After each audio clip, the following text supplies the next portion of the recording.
The Point of View is brought to you by Cowbell Coffee. Cowbell Coffee. Taste it, love it. Kel Charcoal Toothpaste. Kel Charcoal. Happy smile. Enterprise Life. Enterprise. Your advantage. Bell Aqua Active. Bell Aqua Active. Stay true to originality.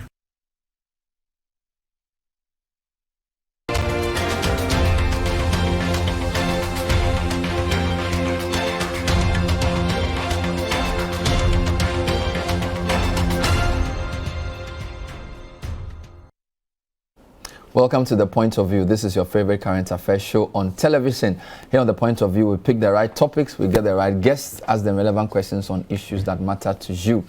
We're live and interactive tonight, and we're dealing with possibly the biggest issue in the country today. It's unemployment.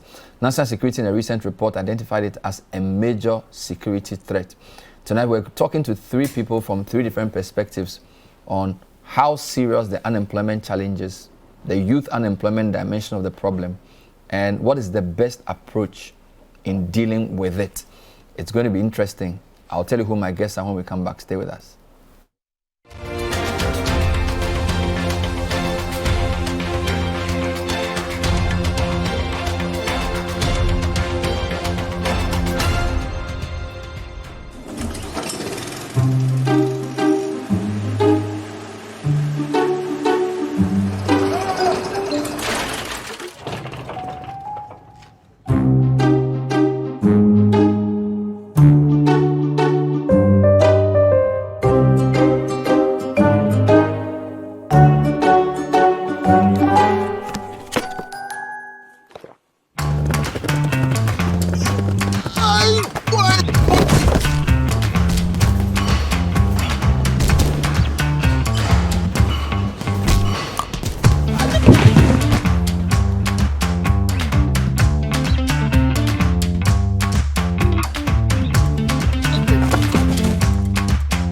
It pays to stay original. Choose Bell Aqua Active and stay true to originality.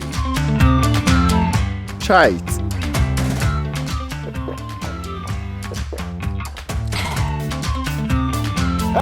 This investment has been vetted and approved by the FDA.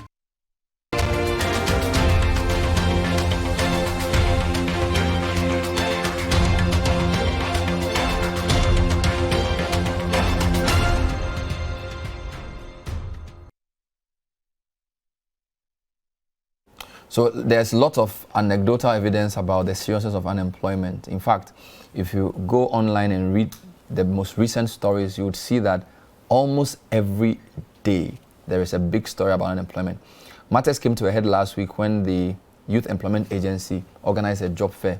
Thousands of young graduates thronged the place looking for jobs. In fact, there were so many that some couldn't even get entry to the place.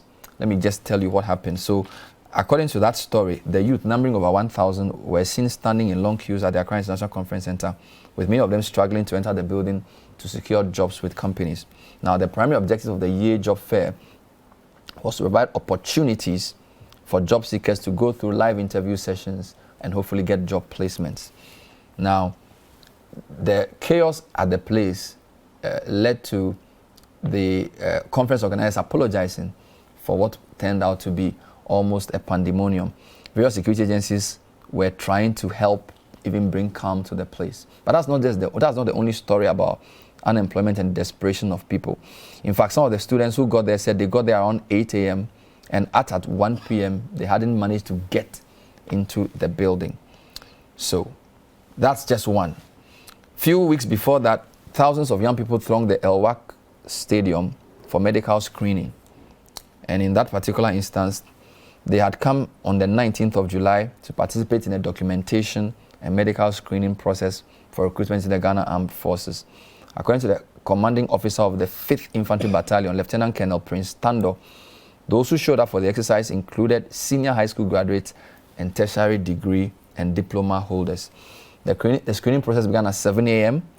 and went on for 4 days. They had an aptitude test, and then people who successfully passed would then be taken through documentation and medical screening. Then we have various agencies discussing unemployment. Late last year, the World Bank called for urgent action in addressing Ghana's youth unemployment situation. It says the state must capitalize on the key opportunities in areas such as tourism and agriculture to create sustainable jobs for young people. These were based on a new report released by the World Bank titled Youth Employment Programs in Ghana, Options for Effective Policy Making and Implementation. The report indicated agribusiness, entrepreneurship, apprenticeship, construction, tourism, and sports as good opportunities for Ghana's youth. It also emphasized the need for pre-employment support services to young people to enable them meet the skills need of the job market. It also recommended counseling, career guidance, coaching, work-based learning, mentoring programs to ensure that the young people are employed. And then, just last week, the Presby Church moderator, Reverend J.O.M. Ante, says Ghana needs to change the mode of education to tackle high unemployment levels. Reverend Professor J.O.M. Ante says the high rate of unemployment in Ghana suggests a huge deficit in tertiary education in particular. He was speaking at the 11th congregation of the Accra Business School. He called for swift educational reforms to address the rising unemployment situation. So tonight, I'm going to try and understand this from three perspectives. There's a civil society perspective where FOSDA, which is a civil society organization, has done research on various aspects of this. Theodora Williams Enti is the acting director. They say the best solution to reducing youth unemployment is to reinforce TVET. Theodora is joining us via Zoom. Good evening, Theodora. Thanks for joining us. Okay, we'll get to her shortly. We also have Professor William Babuatin, who's the head of Department of Economics. He's done lots of research on unemployment from my days in the university. And I think he released another report before the end of last year, explaining the various dimensions of the problem and proposing some solutions. Professor Babuatin, good evening. Good evening. Thanks for joining us. Good evening. Thank you. And in the studio, I have the newly minted CEO of the National Youth Authority, Pius Enam Hajide. Pius, good evening. Good evening, Bernard. I heard you had a big program today. Yes, we did. We launched the Africa Youth Connect 2021 today at the Marriott Hotel. Yes. Fantastic. So we'll come to that. Let me see if Theodora can hear me. Theodora, good evening. Good evening. Please, can you hear me? Loud and clear. Thanks for joining us. Thank you too for having me, and good evening to your viewers as well. Fantastic. Let me just make sure I can see Professor Babuatin. Prof, good evening. Thanks for joining us. Yeah, good evening. Great. So I have a document in front of me which I want to start with. It's produced by FOSDA, and they're basically saying that an estimated 68,000 graduates are produced annually by Ghana's universities. And then they said 10% of these graduates find jobs after their first year of completing school, which means that 90% do not. They also said in the next 10 years, there will be an additional 612,000 unemployed graduates in Ghana. Theodora, let me start with you. What type of research have you done on this, and how serious are these numbers we are discussing?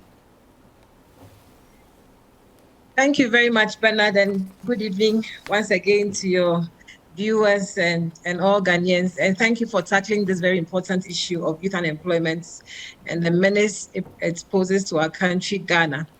Yes, so we've done some very serious research. We started with doing a research on the various skills programs that government and private sector has been doing just to get the young people engaged.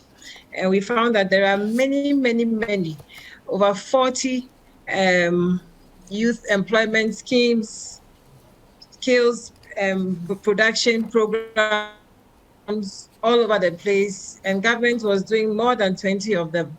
And so the problem, and as you mentioned what the World Bank just said, is really how has all these youth programs been helping? We have YEA has many programs. We have recent programs by government as well. And the question is how have these been helped? The numbers you are just mentioning are basically in the public domain. They are numbers we took from the Statistics Institute, the numbers we took from the University of Ghana, the numbers we took from just World Bank. They are all in the public domain and trusted sources, of course.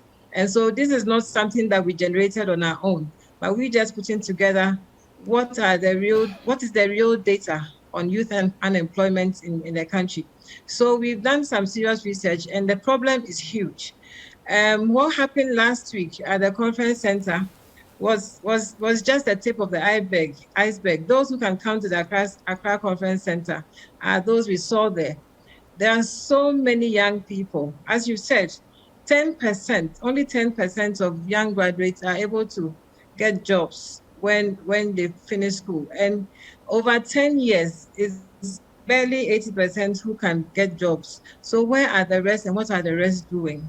And so the unemployment situation is huge, is a time bomb, and that's why we as a security organization are really, really interested in this. Because the question is, what are our young people doing? What are we pushing them into? Are these push factors for various things?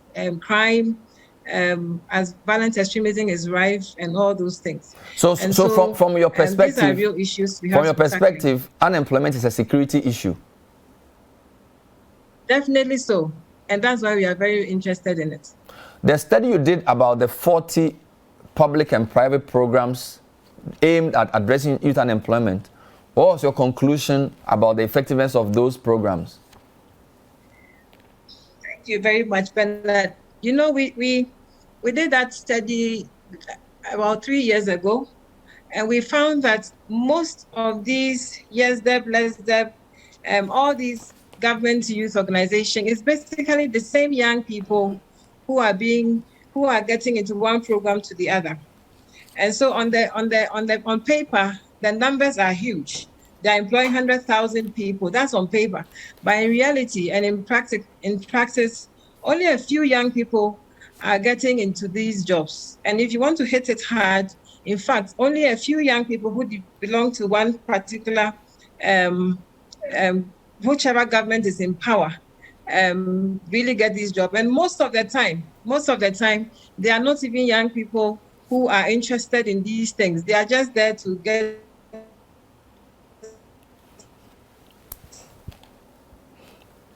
some monthly allowances, and off they go. And realize we have a lot of people on paper who are benefiting from this, but in reality, very few.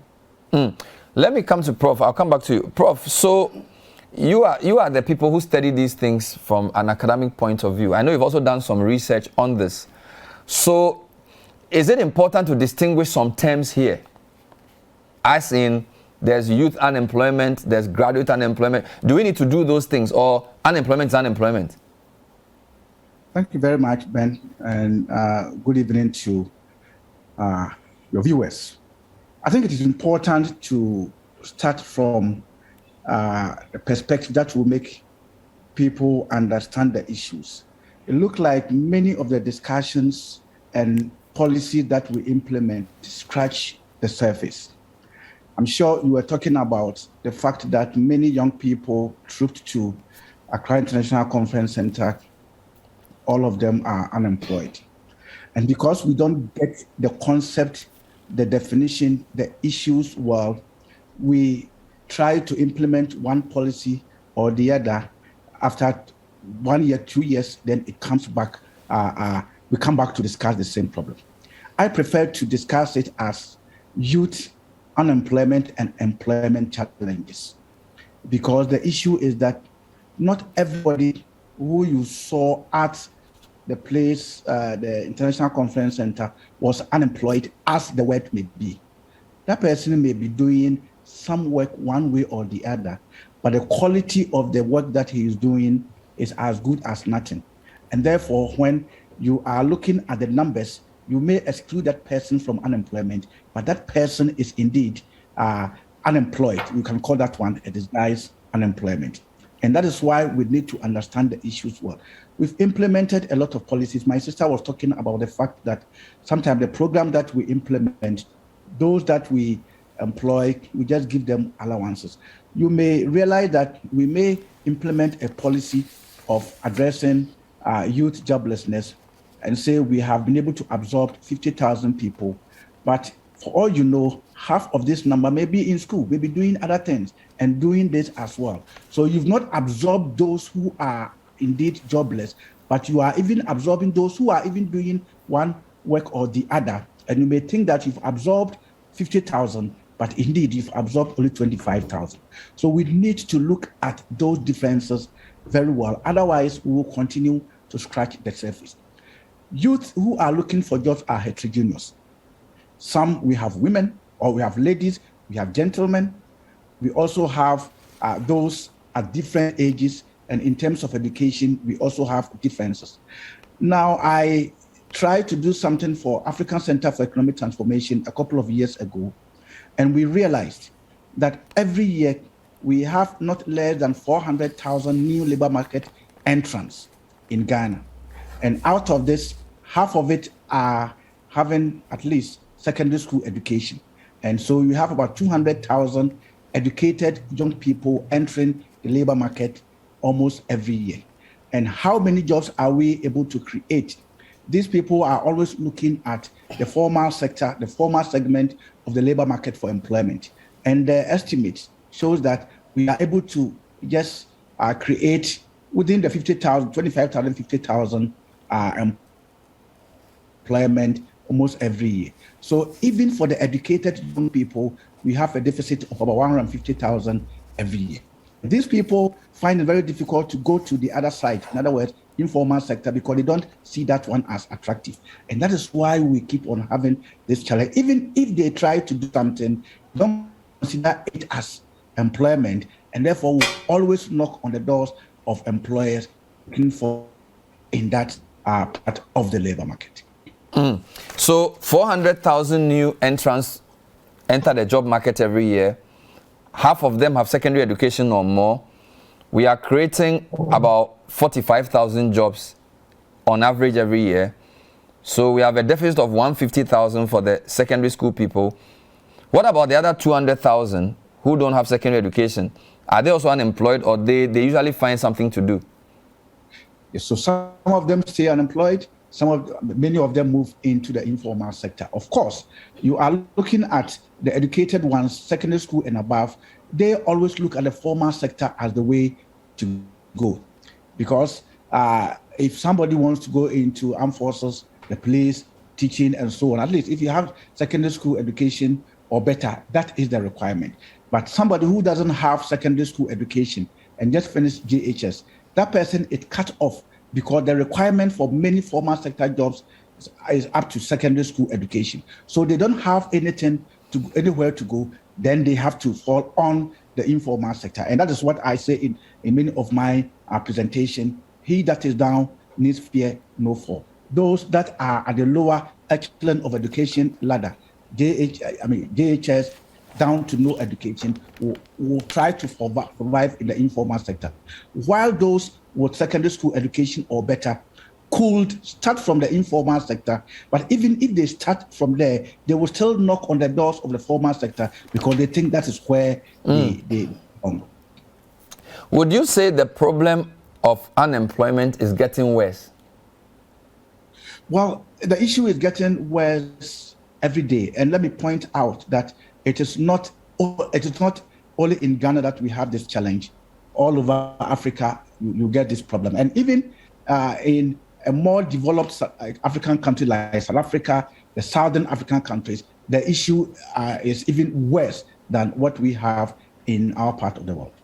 Oh, so are you using percentages, so that if you go to South Africa or Zimbabwe, would you say that their level of unemployment is much higher than ours? Do you have any numbers? Yes, if you use rates or if you use absolute numbers, the numbers are much more higher than what we have because the issue is that if you go to South Africa, the African labor market is more formal. It's more formal. And therefore, anytime you try to do analysis of unemployment rates are very high in countries that have more developed labor market, and it is relatively lower in countries that are not that don't have developed labor, because they have the informal sector where people can fall on and survive for some time. The informal sector becomes some kind of a refuge for many of these young people. They start from there, and as time goes on, they build up and move to the formal sector. But if you don't have opportunity for informal activities to flourish in those well-developed labor market, then the only place people can seek for jobs is the formal sector. And if the formal sector is not expanding enough in those countries, you realize that that is where the unemployment is high. So if you look at Africa, South Africa is the country with the highest rate of youth unemployment. That runs around 40%. If you come to Ghana, we are within the range of 19%. Wow.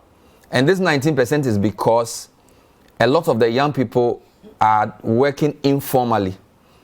Yes. So the informal sector absorbed some of them because, as I always say, in our part of the world, it gets to a point where unemployment becomes luxury. Because if you finish secondary school or university and you stay at home for 1 year, 2 years, 3 years, you cannot continue to stay at home. So you find something to do anyway. You do something that you think is not what you are looking for, but at least it will take you somewhere, and then you'll be able to build upon that. So that kind of environment is able to absorb some of them. I can tell you, if our labor market is more formalized, the problem will have been, much worse. Okay, this is the point of view. We're talking to three people. Professor William Baboateng is an economist, head of the Department of Economics. Theodora Williams-Enti is the acting director of FOSDA, which is a security think tank. And Pius Enam-Ajide is the CEO of the National Youth Authority. We've learned three things so far. Unemployment is a security problem. Unemployment is getting worse. It's not getting better. And the policies that have been implemented, at least for the past decade, don't seem to be addressing the issue. We'll take Pius's response when we come back, plus further perspectives. Stay with us.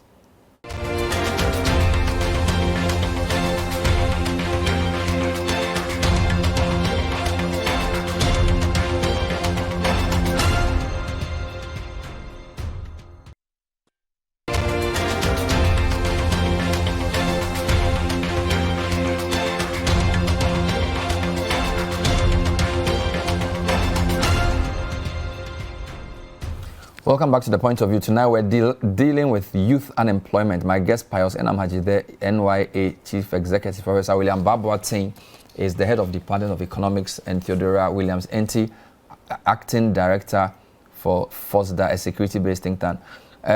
Welcome again. Three issues. It's a security issue, it's getting worse, and the policies don't seem to be working. What's your reaction? Well, thank you very much, Bernard, and good evening to you, my colleagues, and our cherished viewers. I think that the serious matter of unemployment is a matter of concern for all of us. And indeed, the national security document that has been published by this administration admits that unemployment all over the world is a matter of security concern.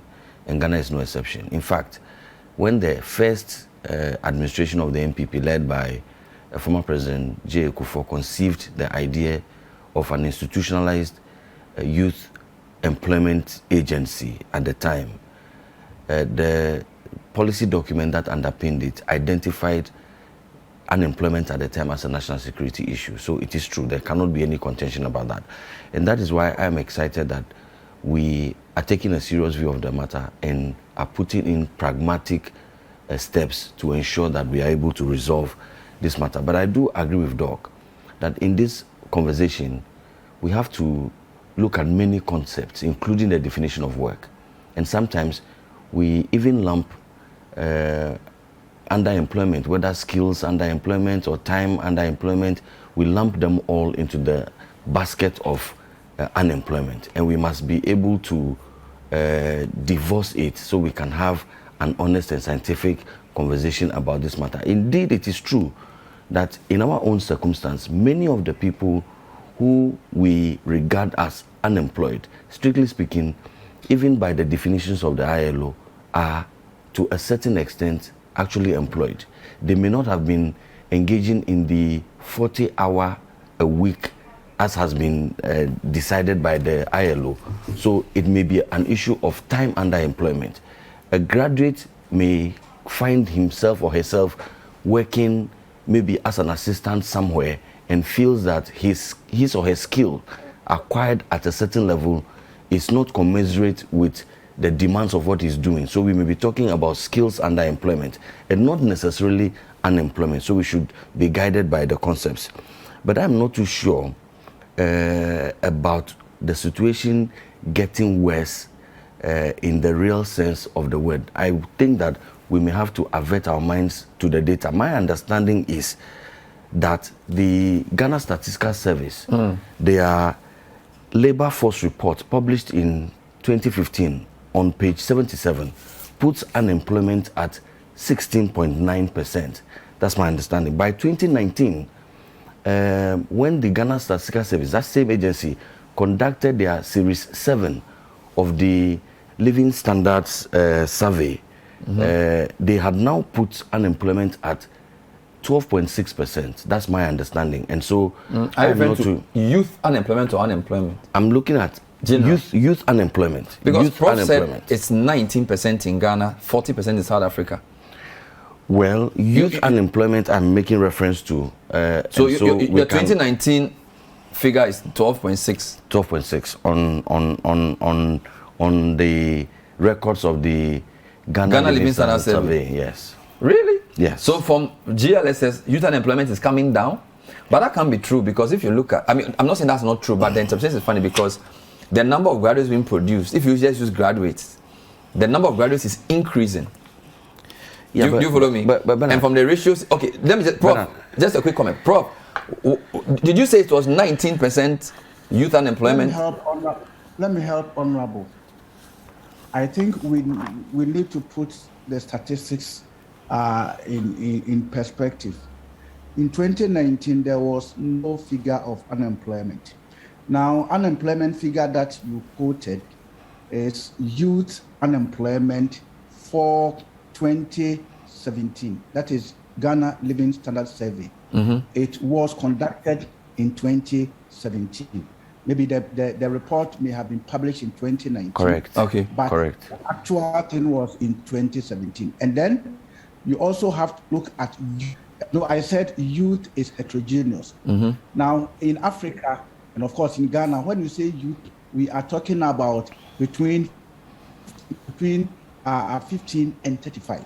Okay. But my 19% that I spoke about is 15 to 24. Now, if you do a lot of analysis, you realize that when you break the youth into 15 to 24, 25 to 35, unemployment rate declines. And research shows that unemployment rate declines with age. So that is why the UN normally uses 15 to 24, because that is the peak where many young people have left school or are in school. So your 19% is 15 to 24. 24. So that clarifies the matter. So Pius, but fine. You're saying you still don't think it's getting worse. I mean, anecdotal evidence. Well, I just made direct reference to the data, and I'm happy that he's by putting it in context. Doctor is not contradicting. It's actually a professor. The professor is not contradicting the data. You can want to break it down into the various demographics. But that's another argument, a conversation that we can go on about. But that's 2017, by the way. But it was published in 2019, and we are concerned about 2017 data. Well, I'm saying that the publication, I'm making reference when these reports are published. It is the date of publication that you quote when you are citing those documents, not the time of the research. This is a document. No, I'm just saying, but if as a policy implementer, you should be interested in the reality on the ground. But Bernard, if we conducted research today and the research is published tomorrow, if you want to make reference to that no data, problem. You mentioned that. So that's what I'm. So that's the only point I want to. And you see, again, even in these documents I'm making reference to, for instance, you will notice that the private sector, and I will link this to the results of government intervention, the private sector, which actually is the engine of growth and which has a bigger capacity to employ people. In 2015, that report I made reference to was employing about 90.3% of the workforce, people who were employed in general. But by 2019, the report I'm making reference to, this figure had gone up, although marginally, to 92.5.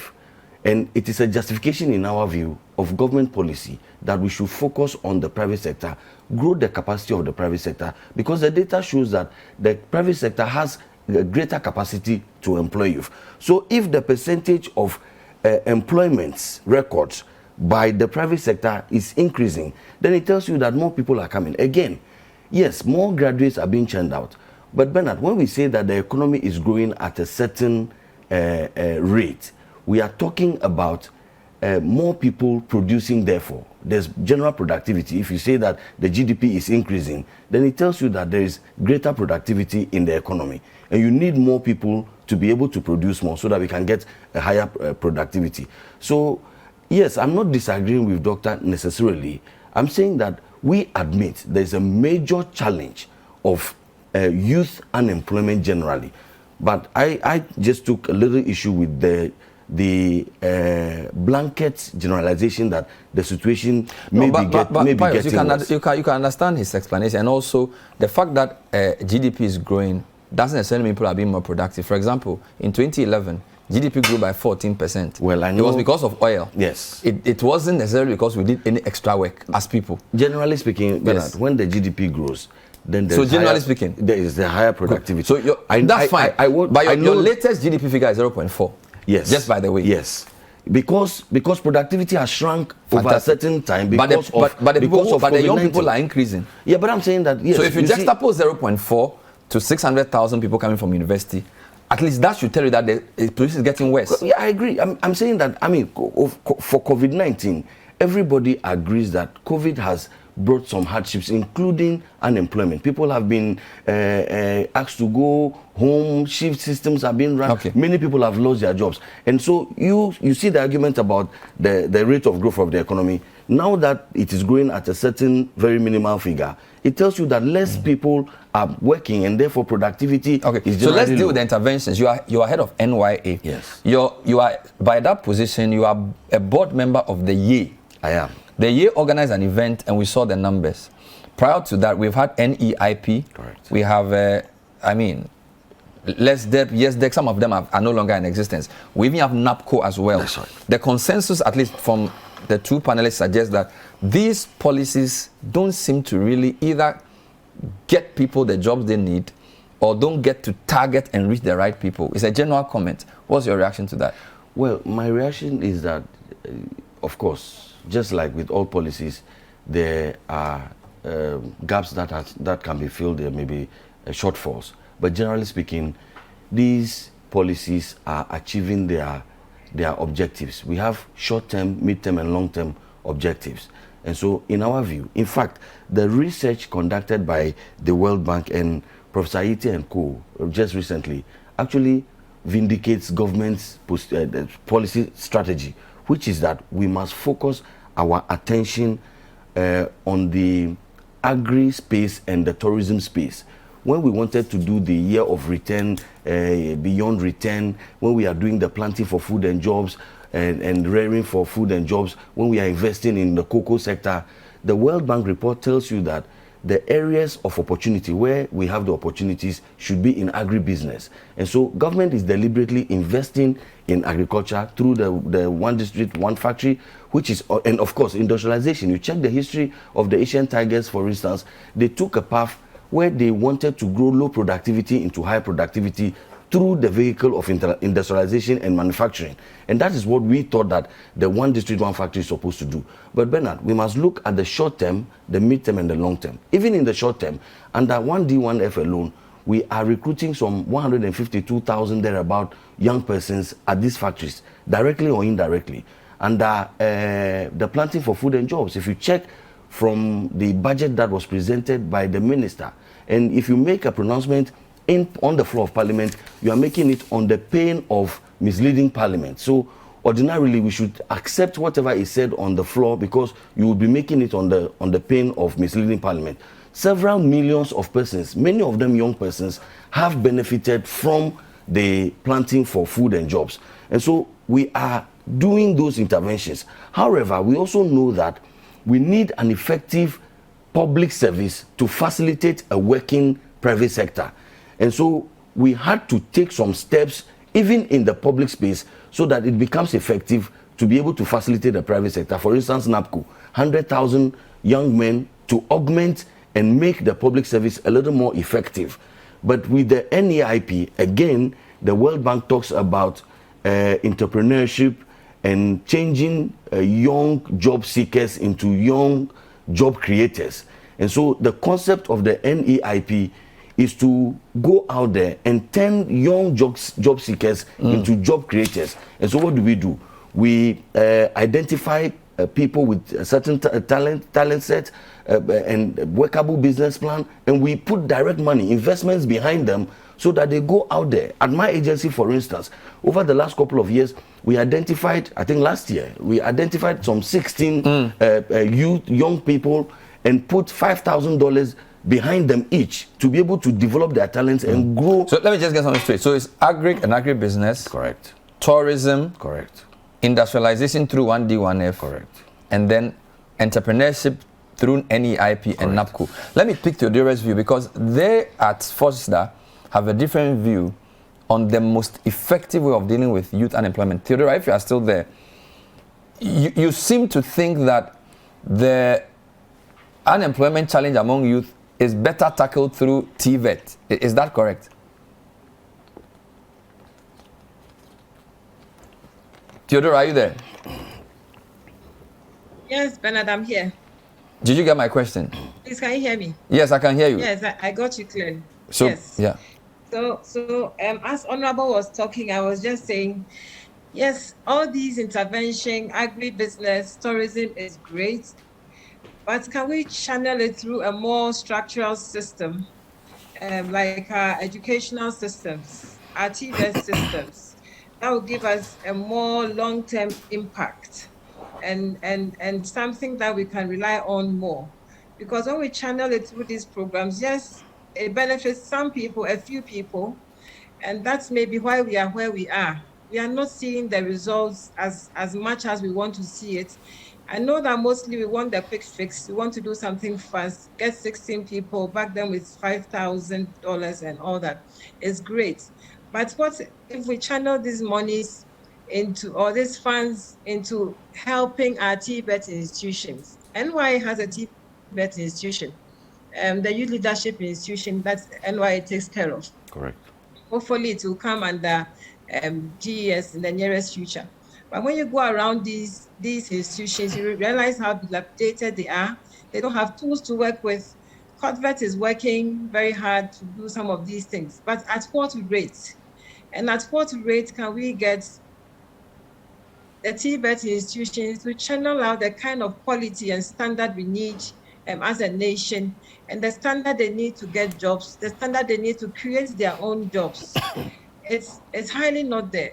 So yes, as much as we support some of these short-term interventions, we are looking at more long-term. And we think that our governments over the years has not invested much in our TVET education, that's vocational education in this country. Over the years, we've seen between 1% to 5% of education funds has been channeled to the TVET industry. In fact, it came as low as 1% in 2018. Wow. From a high of 5% of education funds. And this year, we've even seen a very, very low of over 22 million cedis quoted into TVET, which isn't just going to pay teachers and trainers. What happens to the infrastructure? What happens to all the work government is supposed to be doing to bring TVET to that level where it will channel out the quality and the standard we need, and to make TVET attractive even to young people? Okay, let me understand something. You are saying that the short term. Theodora, let me understand. You are saying that some of the interventions Pius is mentioning are good, but they are short term, and that from your perspective, a much more sustainable approach to dealing with youth unemployment is to invest in technical and vocational education and training. Yet that funding to TVET is reducing, and it came as low as 1% at some point in the past couple of years. Is that your argument?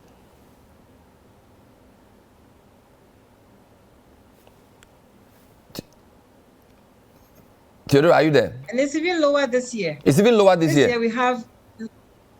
Yes, can you? Yes, go ahead. It's lower this year. We have like 0.14.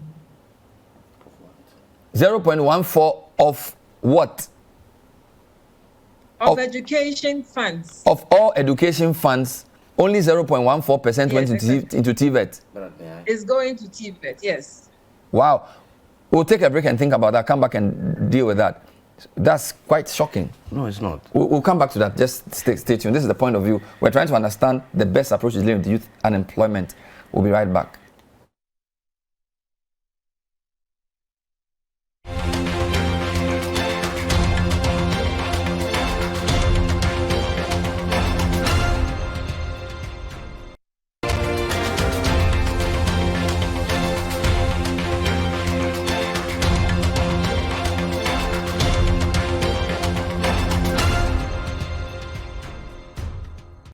Welcome back to the point of view. So far, we've agreed that the youth unemployment situation is dire, it's a security problem, and the government interventions don't seem to be working.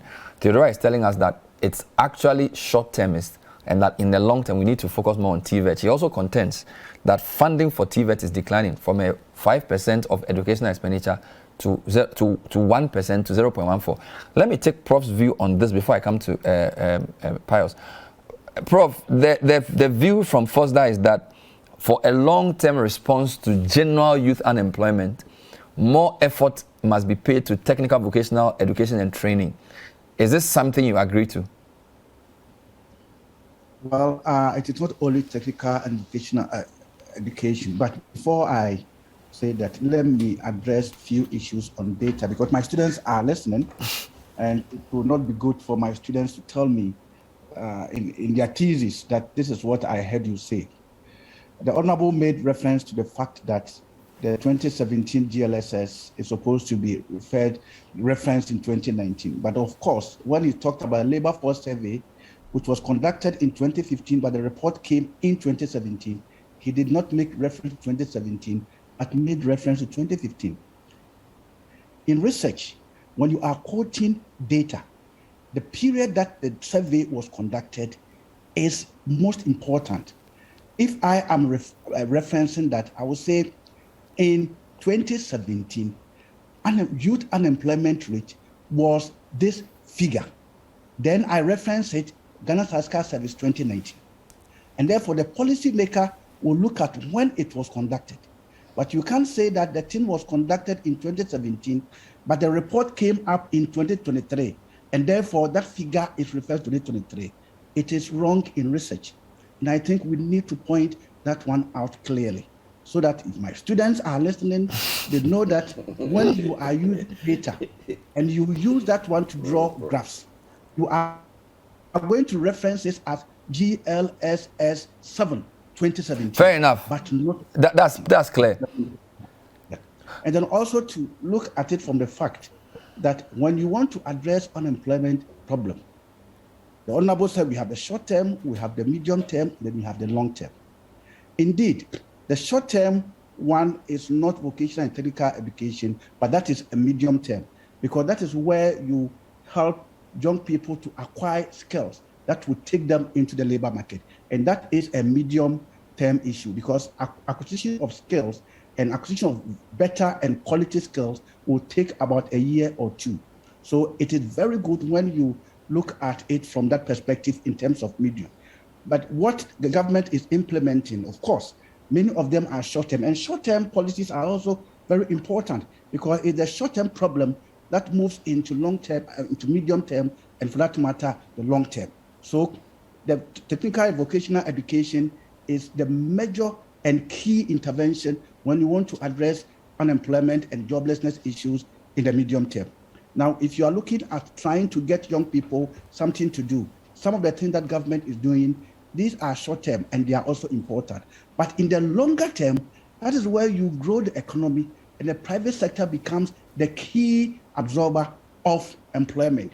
And in that case, you'll be able to solve the problem in the longer term than in the short term. So in addressing youth unemployment problem, we have the short term with many of the issues that are being, many of the interventions that we are looking at are very important. In the medium term, we need to also emphasize the skills training and education. In the longer term, the private sector takes everything on board. Let me read a few quick comments before I come to Pius. This one says skills training is a band-aid solution. There are just not enough decent jobs. And if there are not enough jobs, those who get trained better will take the jobs from those who aren't. In the medium to long term, we will be robbing Peter to pay Paul, moving unemployment from one group to another. That's from Papa. Another one is very long from Kobna Otu from the TUC. Government interventions have helped. We should note that the scale of the problem is such that it can only be addressed sustainably through the private sector. The fundamental problem is that government policies have failed to develop the private sector. Interest rates are too high, trade policies destroy domestic firms, energy cost is too high. He says a few more things, but I don't have the time. This one says, TVET, which electrician, carpenter, or plumber writes application for employment? Well, this person doesn't seem to agree that TVET is the solution to unemployment. And Franklin Kujo has an interesting quote. The old adage about giving a man a fish versus teaching him how to fish have been updated by a reader. Give a man fish and he will ask for tartar sauce and french fries. Moreover, some politician who wants his vote will declare all these things to be among his basic rights. Franklin Kujo, please. Okay, so a couple of quick points. There's a view that technical and vocational education training is a medium-term or long-term solution. And the view is that government spending on that is reducing. And there's an institution under you, which he says is not doing well as well. Bernard, first of all, I defer to Professor's knowledge on these matters, and I'm not debating him at all. I defer to him and I yield. But I just quoted from the records as I saw them. So we move from that one. I think that, yes, technical and vocational education is one of the critical steps. And when I did the listing of the government interventions, it was not exhaustive. So technical and vocational education is also critical. And in fact, Bernard, I can report to you that in nominal terms, government expenditure on TVET has increased. But as a percentage of the general expenditure on education, now the figure may look decreased, because generally this government is investing more in education. We are doing a free SHS at 2 billion, for instance. And so the basket against which we are benchmarking has enlarged. But in nominal terms, Bernard, I can report to you that expenditure on TVET and commitment to TVET under this administration is enormous. We actually have a university now dedicated towards technical and vocational education. The Kente Apia Menka University in Kumasi. So there's no doubt about that. Again, even investments on the polytechnics that have now become technical universities. So I do agree. If you say nominally, you see there are two things. Yes. There's a natural rate of growth of something. So because more people are entering TVET, if you have given me 100,000 this year and you give me 150,000 next year, yes, as a nominal increase, you need to deflate that by the rate of increase in the demand for TVET. Yes. Okay. So that's why it's better to use percentages. No. So if you say TVET funding has grown. No. I'm telling you. You see, if you to use your figures, if I gave you 100,000 today for TVET, and there were 10,000 people who were being educated. But that's not what you benchmark the percentage against. We benchmark it against the general basket of the provision made towards education. So if out of the 500,000 that you allocate for education, I give you 100,000, and now I increase the general funding to education to 1 million, and I give you 200,000, the percentage terms, it is still smaller. But in nominal terms, I understand, but I'm saying that 200,000, you must deflate it. Yes, you must deflate it. I agree. Against the increase in the number of people who are also going to benefit from it. I agree. But when my dear you can't use a nominal figure. So I'm saying that the fact that you've increased TVET funding from 100,000 to 200,000 nominally doesn't necessarily mean that your contribution to TVET is not coming down in relation to the need for TVET. That's what I'm saying. Yeah, but Bernard, the figures we are making reference to are benchmarked against government's general allocation to education. They are not benchmarked against the number of people in the TVET sector. That's not what we used to do it. I agree with you that your concept is also acceptable. I agree. But I'm saying that we measure it against the government's budgetary allocation to education in general. So if you say that TVET's expenditure has increased without explaining and contextualizing it that free SHS alone has blown the basket by some 2 billion cedis. The figure becomes more. So I am agreeing that we should invest more in TVET, but we must also be, exhibit some candor by admitting that, of course, we are doing some work as far as TVET is concerned. So I agree. I'm saying that I made the point to you earlier that, Bernard, one of the key points of this administration is that we want to go through the industrialization manufacturing route. That TVET is critical if you have to do manufacturing, and it is the path that the Asian Tigers took. And so I have no problem at all. We have 11 skills training institutes under our ambit at the National Youth Authority. And Bernard, just yesterday at a management meeting, I asked my staff, we are teaching people how to build schools, but you're telling me that we need to award contract to contractors to build the schools. If we are sure of the curricula, we are sure of the content, we are sure of what we are teaching the students, I look forward to a situation where the facilities that we need in these institutions can actually be provided by the persons who are teaching, and the children or the students who have passed through that school and who have been taught how to build. Which brings us to the point that our education must respond to the needs of industry and to the needs of the economy. So now people talk about employability and employment. But Bernard, we cannot have this conversation without talking about the relevance of our education, the content of curricula to the job market and the needs of the economy. We are discussing the future of work. If you are still teaching people when Diego de Zambuja landed on the shores of Elmina, and so is that why a company must employ you because so you admit that educational emphasis must change? That is why we have begun Bernard, you see, these things take time, and that is why maybe we must break the 8. You know why? Because you see, Bernard, we have started the curriculum reforms. Today we are talking about robotics. You haven't even finished starting your second form. We are teaching robotics. We are teaching coding. These are relevant. They are relevant now for the future of work. Okay, thank you. I took you by surprise. I can't even know where this break the 8 came from. Thank you, Pius. Pius Enam Hajide for talking to us. Pius is the CEO of the National Youth Authority. Theodora, in 10 seconds. The connection is not helping. Okay, so I just wanted to say that as Honorable was saying, we should contextualize. The Appropriation Act, actually, where we got our figures from over the 0.40% is from the Appropriation Act 1069. And even though the basket has grown, like he's saying, which is great, we still contend that the financing of TVET is going down, because for that act, that 22 million is only for the services and employees of TVET institutions. Fair enough. Thank you very much, Theodora. Theodora, thank you. Theodora, thank you. She's the acting director of FOSDA, Theodora Williams. We've run out of time. I apologize.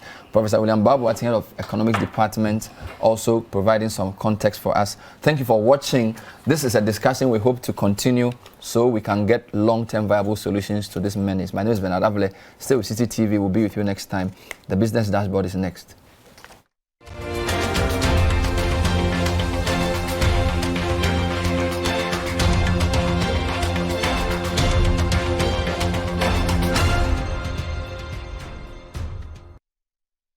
The Point of View is brought to you by Cowbell Coffee. Cowbell Coffee. Taste it, love it. Kel Charcoal Toothpaste. Kel Charcoal. Happy smile. Enterprise Life. Enterprise.